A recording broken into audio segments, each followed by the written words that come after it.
The K63 wireless mechanical gaming keyboard from Corsair can connect to your computer via ultra-fast 1 millisecond 2.4 GHz wireless technology or low latency Bluetooth, and features per-key blue LEDs, 15 hours of gameplay on a single charge, and genuine Cherry MX switches. It's lapboard ready too, so click the sponsor link in the description for more information. Excellent! Hey guys, how's it going, and welcome to Paul's Hardware. This is my first how to build a computer video for 2018. It's 2018, and if you want to build a computer to play some video games or just to build your own computer because it's a lot of fun, you've come to the right place. This is a beginner's guide, so I'm going to be walking you through everything step by step, starting with actually choosing the parts to put into your new computer. The part that I'm featuring today is AMD's newest APU, that's Accelerated Processing Unit. That includes a CPU as well as a GPU, which is your graphics card, as well as your central processor in the same unit, which means you don't have to buy a graphics card, which right now is a very good thing because graphics cards are very expensive. Before I get too far ahead of myself though, let's start off by running down all the parts that I'm going to be using in today's build. So there are 8 main components to a computer or a desktop computer that you're going to build yourself, starting with what holds everything together. That's right over here, and that's the motherboard. Now this is a mini ITX motherboard, which means it's very small. Form factor is important. The form factor of your motherboard, Mini ITX in this case, is going to impact what case you choose. So if you want something small, Mini ITX is the way to go for the motherboard, and we're going to be choosing a Mini ITX case here in just a while as well.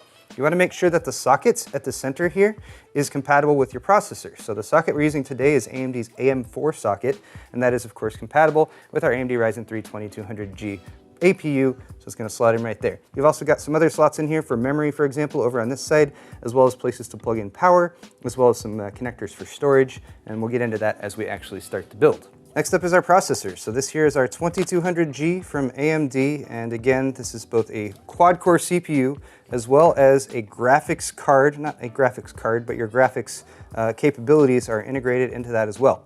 This is a PGA or pin grid array processor, so there's a bunch of little pins on the bottom, and that's what slots into the socket on the motherboard, and they're very delicate, so they can be slightly bent. You want to try not to touch them with your fingers if you can. If you do bend them, don't worry, they can be bent back into place, but it's best just to be really careful with that so you don't end up actually bending them. Now your processor is going to warm up when it actually is in use, so it's going to want to be able to stay cool. For that, you're going to need a CPU cooler. AMD includes a CPU cooler. This is called the Wraith Stealth in the box. So you can use this, and that's what we're going to be using today to keep the price down, because $99 for the 2200G plus a cooler, hey, that's a pretty good deal. And you get a graphics card in there as well. Now you're also going to need some storage for your system, and we have a couple different options for that here. These are both SSDs or solid state drives. You can also use a mechanical drive, although mechanical drives are a bit slower. I typically only recommend those for mass storage right now. These are smaller, so here is going to be your budget-friendly option. This is a 240 gig SSD, and this is typically what I recommend for anyone who's building a new system. 240 gigs will give you enough space for your operating system, as well as some apps and games, and it's going to be nice and fast to keep your system very responsive. Might not be the same drive I have listed down in the video's description today, so just check down there. I'll have a solid 240 gig-ish drive that you can buy that will get the job done for you. Now if you want to upgrade and get yourself a lot faster storage, this is not necessary by any stretch for today, but the next generation of SSDs are going to look kind of like this. Kind of like a stick of gum, but this is an M.2 drive, which refers to the actual connector here. And the cool thing about that is it can actually mount directly to your motherboard. So this motherboard has an M.2 slot on the bottom. It is also an NVMe connection, so you want to double check and make sure that your motherboard has NVMe support. This would allow us to just connect that right there, give us some really fast storage, and of course I would need to cinch it down with the little screw right there. But these are of course much more expensive. So if you're just trying to get yourself up and running, you're not going to suffer too much, or in fact at all really, when it comes to practical performance by going with a more normal SATA SSD like this one, but just wanted to point out that M.2 drives are an option as well. Next up is going to be memory, and the memory that we're using today was specifically chosen so it can be compatible with our APU and our motherboard. So my recommendation for memory is, first off, brace yourself, because memory prices, just like GPU prices, are very high right now. It might be expensive for you to get your memory, but double check the compatibility support list from your motherboard manufacturer, and then choose memory that's 2933 as far as the speed goes, or faster. This is 3200 speed, but since your graphics is going to be using this memory as well, you want to make sure you have at least decent speed there. 2933 is kind of my starting off points. And as always, you can double check your motherboard's compatibility list for memory to make sure that whatever you get is going to slot into the motherboard and just work, and you won't have to mess around with a bunch of settings or that kind of thing. So that's 4 of our main components: motherboard, CPU, storage, memory. The remaining 3 are graphics card, case, and power supply. So for graphics card, I have one right here. It is a Vega 56, and let me just tell you guys that graphics card prices are really expensive right now. But that is why we're not gonna be using one in today's build, and that is one of the advantages that you get with an APU. Now, you're not gonna get the same amount of graphics card performance out of the APU as you would with a discrete graphics card, but the nice thing is you can use this system for now and then wait. And once graphics card prices hopefully come down, you've got a PCI Express by 16 slot down here at the bottom. You can buy a graphics card, slot it into this motherboard, and that is what we call an upgrade path. Now, the last 2 components are power supply and case, and I saved them for last. One, because they tend to have a little bit less of an impact on the actual performance of your system. So any reasonable power supply is going to be 80+ bronze rated or better, and there's lots of options out there. I believe the one we're going to be using today is an EVGA. This is an older one, so I'm just using that for an example. And then the last thing we're missing is a case. So like I already mentioned, Mini ITX is the form factor of our motherboard. We want a Mini ITX case to go along with that. And a case is where you can really kind of make your choice when it comes to aesthetics, because cases often are an aesthetic choice. People choose cases that they think look pretty if they're going to have their computer up on their desk or something like that. It should also be functional enough, so it should have airflow. And I think for today, I'm going to do things a little bit differently. We're going to take a quick field trip over to Fry's, and I'm going to see what Mini ITX cases they have there, and I'll pick one that I think looks good. Case in point, we decided to quickly stop and check the graphics card supply here at Fry's, and it looks like they're pretty much sold out. The 1080 Ti's would be down there for about $1,000. Here's where they're selling GTX 1060s for $400, and down here we have a few GT 730s and a GT 1030 that are in stock. So if you're looking for a mid-range or high-end graphics card, they're really nowhere to be found right now, which is why an APU is actually a pretty good choice. Hopefully, prices will drop at some point in the future, and then if you're building the system that I'm talking about today, you can buy a reasonably priced graphics card if they ever come back in stock, and then drop it into the system we're putting together. Let's check out cases though.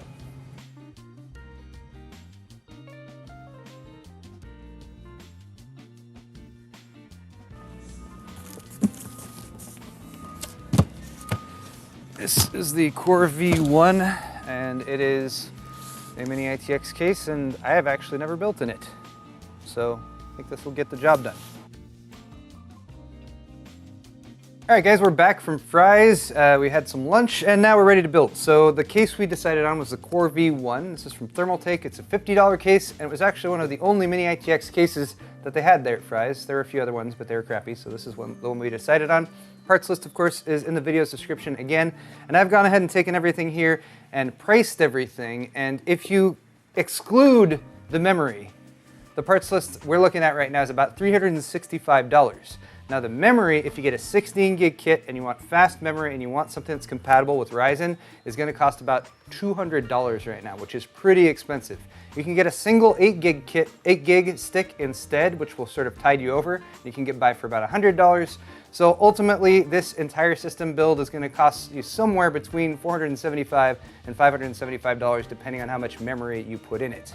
Beyond the memory though, we also have a power supply. Of course, I've just gone with the Cooler Master V650. In the parts list, I've actually chosen a 550 watt 80+ bronze rated power supply from Corsair. That's about $50.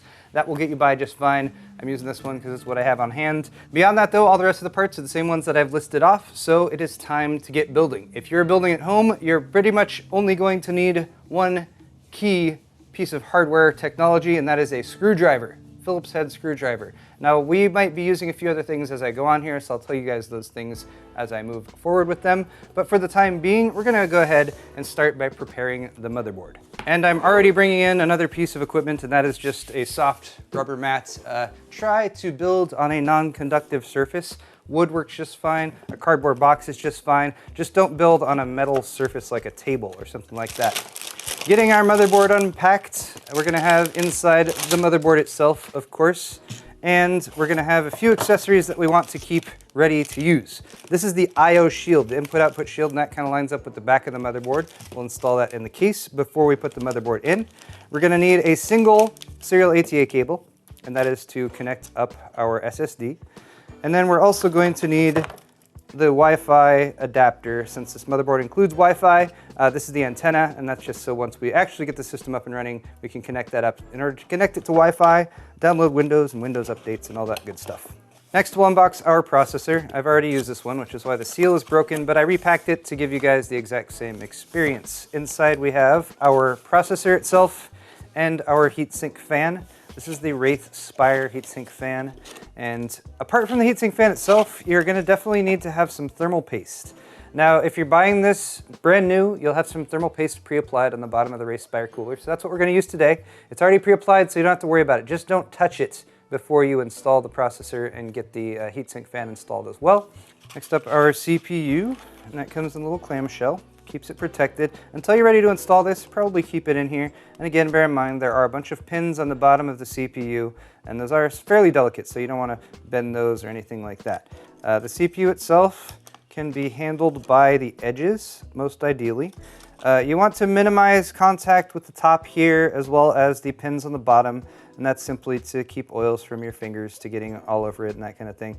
But all we're going to really be paying attention to is the orientation of the pins, of course, and then you're going to look at the corner. And on one corner here, you actually have a tiny little golden triangle. That golden triangle is very important.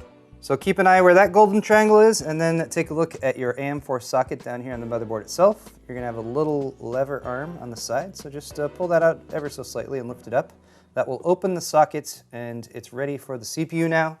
Take the gold triangle of the CPU, line it up with the triangle that's sort of in the edge of the socket. So with the two corners lined up so they're in the same corner, just set the CPU straight down on top of the socket and it'll drop down into place. This is what is known as a zero insertion force socket, which means you don't need to press down on that at all. If it doesn't drop in for you like mine did, just lift it up, flip it over, and take a gander at the pins on the underneath. You can look at them from the edge, just to make sure they're all straight. If they're not straight, I'll link a video where I go over some basic tips on actually correcting that and straightening out some motherboard pins. But it should just drop in like that, and if it does, go ahead and lower that little lever arm. That will hold it in place. It's not 100% secure, but it's secure enough for now for us to move on to the next step, which is to get the actual heatsink fan ready to mount. Okay, I've added yet another little piece of hardware here, and that is just a electric screwdriver. I'm just cheating a little bit. This mount for the AM4 socket will actually come with 4 screws and a couple little plastic retention brackets. And these are actually made for the older style of heatsink fans that AMD used to make. And even though they don't make that style anymore, they still have left that on there. Those actually screw into a backplate piece. So if I lift the motherboard up, you can see that backplate. And that backplate is what we're going to install the heatsink fan to. So that should stay in place, but bear in mind there's nothing holding it there right now, so you might have to kind of position it there as you mount the heatsink fan. If you lay everything flat, it should line up just as we're looking at right now. So to mount our heatsink fan, again, pretty much just going to line up the screws with where they go there. And bear in mind you've got a little cable coming off the side of this, and that is to plug in the fan. So you should kind of reality check here as well and make sure where you're going to plug that in. It should be labeled as CPU fan header. On this particular motherboard, it's located right over here, a little gray plug. So just bear in mind you're going to need to route the cable over to that and make sure you have enough cable length in order to do that. So I've just set the heatsink fan on top, 4 screws have lined up. I'm going to start by just giving a couple turns to each screw to get it threaded onto that back plate behind the motherboard. You don't want to tighten one corner down before you start the other screws. That'll make it harder to get the other screws started in the threading on the back plate, and it will also potentially put disproportionate force on one corner of the CPU, which isn't a huge deal, but something you should watch out for. Once you've got them started, you can go ahead and go with opposite corners one at a time, and you can tighten each one down. And you can tighten those down tight, not too tight, but they can be pretty snug on there. Beyond that, we just got our cable hanging off there, and I'm just going to route that around and plug it in to the CPU fan header. And the other thing we can do right now, while we've got the motherboard out and easily accessible, is install our system memory. This is G.Skill Flare X memory, which is specifically made for Ryzen. Ryzen processors can occasionally be finicky with what memory you connect up to it, Most memory is compatible, but running at higher frequencies can be more challenging. So G.Skill specifically made this memory to be compatible with this platform. All you need to do to install the memory, though, as I've been talking and not explaining what I'm doing, is make sure that you have this central notch here lined up with the central notch on the memory slot. It is slightly offset, so they only go in one way. So just double check that to make sure that it is lining up properly.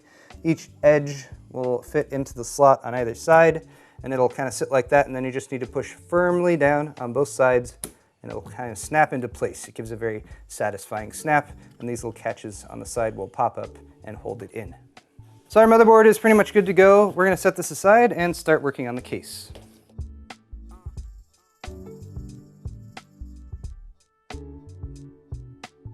So once you've got your case out of the box, give it a once over, make sure everything is not damaged.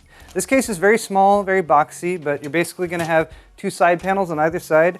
Typically those are held on by thumb screws in the back, so you can just unscrew those to pop up the side panels to access the interior. And then as far as the layout goes, the power supply is going to go down here in the very bottom. The motherboard will actually sit flat in this central area, and then everything else kind of goes on top of it there. So first thing that you'll want to do is get rid of these thumb screws and start disassembling the case so we can access the interior. So I've removed all of our side panel pieces. One thing I will say is if your side panels have clear plexiglass like this, they'll usually have plastic over the top of it just to keep it from getting scratched up during shipping. These are really, really easy to scratch. So I recommend leaving that plastic on until the system is all put together, peeled off at the very end as sort of the finished product type thing. The things you're going to want to keep in mind are that almost every case is going to come with a set of accessories like this. Typically it will have a manual, and if it's a case that's a unique design, you might want to double check there to see if anything mounts in a unique or strange fashion. You're also going to have lots of screws, so the screws that you'll mount your motherboard with, screws that you'll mount additional hard drives with, or additional SSDs. You might have some standoffs that are specially made for mechanical hard drives and that kind of thing. And then often a set of zip ties, and these are just really handy for cable management. Beyond that, you're going to have a set of cables that come out, and these are your front panel connectors. So you're going to have one group that is the most pain in the ass part of building a computer. This is what's going to control your actual power switch to turn the system on and off, reset switch, and LED lights for your hard drive activity and your power activity. You also have this plug, which is known as HD audio. This will allow you to have a mic and headphone jack connected up at the front of your case. This case has a single fan, so it is connected via this 3-pin fan header. Finally, you have a USB 3.0 header. These are fairly large and bulky, but if you want USB 3.0 ports on the front of your case, this is the header that you will use. There's a newer header beyond this that's called the USB 3.1 header that is different, so keep that in mind. There's a USB 3.0 and a 3.1. If you want 3.1, make sure your case has that header and your motherboard has that header. That's pretty new though, so you won't see those too often yet. And one final thing to point out, and this is just unique to this case, is that aside from the two side panels and top panel I've removed, there's a couple thumb screws here that also allow me to remove this bottom piece. And that's what I'm going to need to remove to access the bottom chamber in order to install the power supply.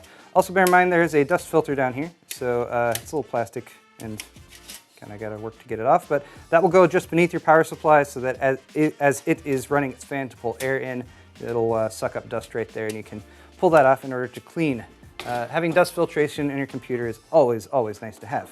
So the power supply supplies power, and we're going to need to install this. I like to get this installed first because this usually has the bulk of the cables. And this is a fully modular power supply, so all the cables that plug into the computer are actually going to go into these plugs right here, and all of those cables are included in the packaging, and they're all separate. So the cables that we're going to need for this build is a couple for the motherboard. So we're going to need a 24-pin main power connector for the motherboard. That's that one right there.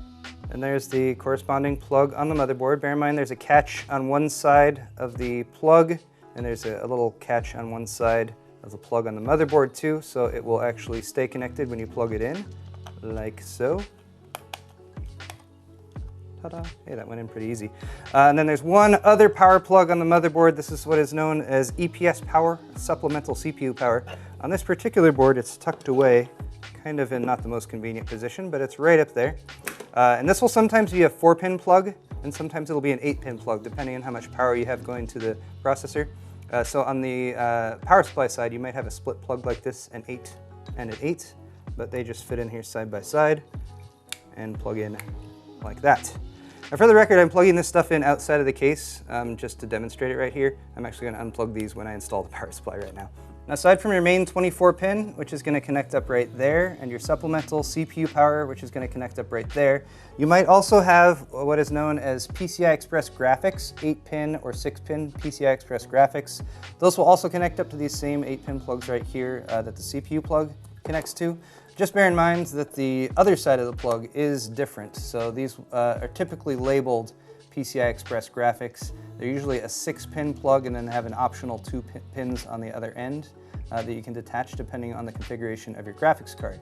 Since these are for graphics cards and we do not have a graphics card in this build, we do not need this cable, so we're not going to use it. But I just wanted to point it out to you guys in case you are installing a graphics card in your system. Beyond that, we have peripheral cables, hard drive SATA cables. There's 4 of those connectors on this power supply. Again, bear in mind this is modular, so the plugs on the power supply side might not look the same depending on the power supply that you're using. But the other sides, the sides that plug into the motherboard and your drives, should always look the same. So these are SATA power plugs. Those will correspond with the SATA power plug on your SSD or your hard drive. And they do have a slight little L shape to them, so make sure that you plug them in the right way. And with that L shape, it's pretty impossible to plug them in wrong. But bear in mind that the plugs are a little delicate, so make sure that you reality check that you're plugging it in the correct way. Beyond that, next to there, you have a data connector, and that's where your SATA cable will go. Since we're already showing this, I might as well also show the SATA cable. There it is right there. One end connects up to your hard drive or SSD, like that. And then the other end of that SATA cable would plug into your motherboard. Finally, the last peripheral connector you might spot is this little 4-pin guy. This is typically referred to as a Molex plug, and these are a little bit older, so you might not encounter them, but you will see them sometimes for case fan connection, connecting up a pump for an all-in-one liquid cooler or something like that. Just bear in mind that you might have an additional plug set in your modular power supply kit that allows you to connect up those connectors, but they won't always be needed. It just depends on what hardware you have in your system. All right, guys, I've pretty much laid out everything as far as the parts and how everything is connected. Now what we have to do is get it all installed in the case, and then of course plug in those plugs into the plugs I just showed you that they plug into. I'm going to start off with the power supply just because that goes in the bottom down here, and for that purpose I've just flipped the case over entirely. And we'll drop that in like so. You can put your fan on your power supply facing down or facing up. I usually try to face it to where there's a dust filter. Since there's a dust filter right there, that's the way I'm going to face this.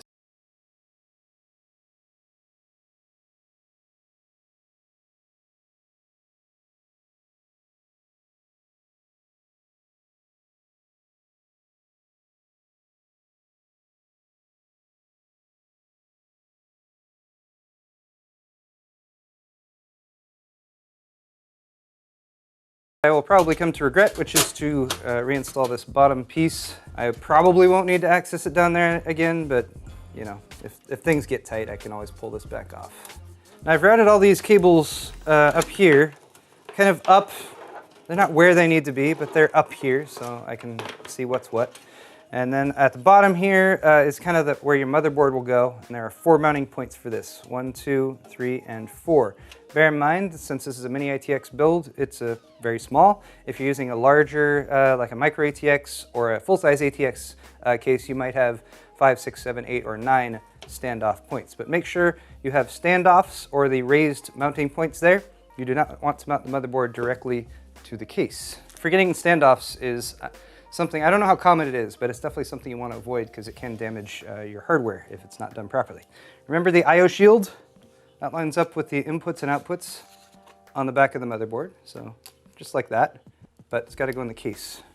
And for the case, make sure I have this little knockout part right here. If we line that up and apply pressure from the inside, it should pop into place. Depending on the quality of your I/O shield, sometimes this can be challenging, especially if the metal is flexing or that kind of thing. Use the butt of a screwdriver from the inside to push it into place if you have any trouble. Now that that is installed, we shall take our pre-prepared motherboard with the CPU and heatsink fan and memory already installed, take that I/O and line it up with the I/O shield that you just also installed, and then your 4 mounting points should line up with the 4 holes in your mini ITX motherboard. Now, if you're looking at the screws that came with your case, you might notice that some have this kind of finer thread like on the right here, and some have the kind of rougher thread like on the left here. The standoffs for your motherboard may be either one, so it's good to reality check beforehand. I actually got it right on the first try. It was the rough thread. UNC 632. Okay, one more piece of hardware to put in the case, and then we just gotta plug everything in. This is a 2.5-inch drive. So most SSDs are going to be 2.5-inch drives like this one, unless you get an M.2 like I showed you guys at the beginning. And then you might have larger drives, 3.5-inch drives. Here's an example of one of those. These are much bigger, and they're usually mechanical drives, and they spin and they make noise and stuff like that. If you have one of those, it will be able to slot into a 3.5-inch drive mount. And this case happens to have 2 of those. These are held on by a little thumb screw. So with a touch of finagling, I was able to remove that tray, and this tray would be able to support a 3.5-inch drive like that one. And then sometimes the drives will mount through the sides. And if you're using a spinning drive like this one, you'd probably want to make use of these little rubber grommets here. Then screw the drive in through that. That will provide a little bit of dampening for the noise that a spinning mechanical hard drive might make. Or if you don't want to worry about your system making any noise with spinning mechanical hard drives, just go with all SSDs. Typically an SSD can mount to that same tray. It's also got mounts through the bottom, so we're going to do that. I mentioned the fine thread and the thick thread. This is where that fine threaded screw is going to go. This is an M3. Took me a sec, but it got there. So there's our last piece of hardware that needed to be mounted. Now mounted. So guys, at this point, I'm gonna go ahead and start plugging stuff in, but for those of you who might be building a system like this with a graphics card, I wanted to point out that this is where you would install the graphics card, and it would go in this slot down here at the bottom. This is known as a PCI Express Graphics by 16 slots. It would basically line up like that. You'd slot in the PCI Express graphics slot down there at the bottom. You're also, of course, going to need to remove these 2 little brackets here at the back, and then there's usually some mounting mechanism at the top that will hold that all in place. And then, of course, just connect up your PCI Express graphic power to that, and you'd be all set to go. But again, we're not using a graphics card today, so we don't need to worry about that. So let's begin. Power plugs, 24 pin. There we go. Any excess cable, I'm just going to kind of feed back and try to tuck down here into this bottom section. Bottom section is our cable junk area, where we will put as much extra cable junk as possible. We also have the need for a SATA power connector over here for the SSD, so I'll go ahead and plug that in. While we're here again, let's go ahead and connect up the SSD's data connection via our little SATA cable here. Little clasp should pop into place. So we now have power and data going to the SSD. Power is connected to the power supply. Data cable from the SSD here to the plug on the motherboard that is directly behind it. We also have that awkwardly placed 8-pin supplemental CPU power. Next is our HD audio cable. This plugs in right up here, kind of near where that CPU power connector was.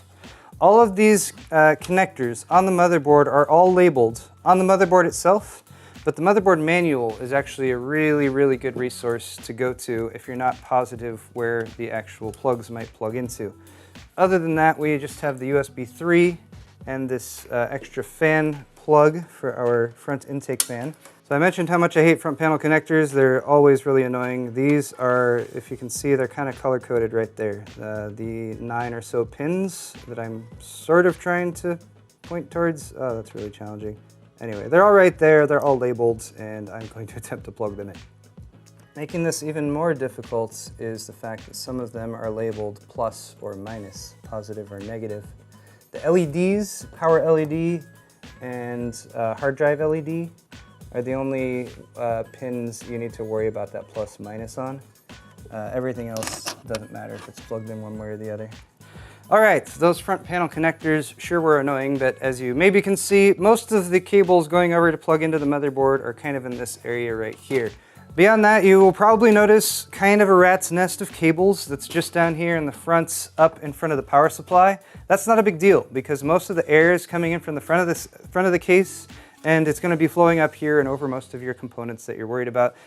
Beyond that, I can go ahead and start putting the panels back on. So here's the top panel. Now if you're a superstitious person, then you should not put this final side panel back on. Leave at least one side panel off until you've started the system up. Make sure it's up and running. And now, as far as I can tell, this computer is all put together. So I'm going to flip the switch on the power supply in the back, and then I will test the power switch right up here in the front. Fans spin up. I've got an LED that's lit up on the side right here as well. And if you happen to have any LEDs that are part of your motherboard, for example, like my AB350N Wi-Fi motherboard from Gigabyte has some red LEDs on it, you should see those light up as well. Fans spinning though, that's always a good thing. And that's pretty much all there is to it when it comes to assembling a computer like this. I will say, there's one last part I want to do right here. I am now allowed to do this.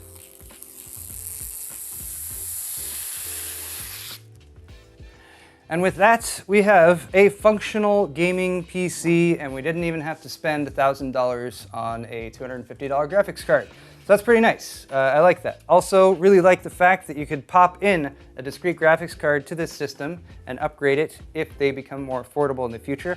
I also like the fact that since this is an AM4 chipset motherboard, right now we've got a quad core in there. There's 8-core, like 1800X CPUs available for this same platform. So you could upgrade in the future to a system with a discrete graphics card and an 8-core CPU with 16 threads, which would give you a ton of performance for gaming and streaming, doing video editing at the same time. So a lot of versatility and flexibility in this system as well as this platform, which is why I was pretty excited that AMD was actually bringing these Raven Ridge APUs to market, especially learning that the 2200G is only $99 for the CPU and the GPU together in one. But guys, if you enjoyed this video, definitely hit the thumbs up button. If you're at a loss for what to do next, I will link my first 5 things to do with a new PC build in this video's description. That will take you to the next steps of getting Windows loaded, making sure your BIOS is set up correctly, making sure any drives that you add on there are set up properly as well. And there's a follow-up video where you can work on setting up Steam and getting your games loaded and that sort of thing too. Thank you so much for watching this video though, guys. Share it with your friends if you think that they would like to build a new computer like this as well. And of course, hit that thumbs up button on the way out if you enjoyed it. We'll see you guys in the next video.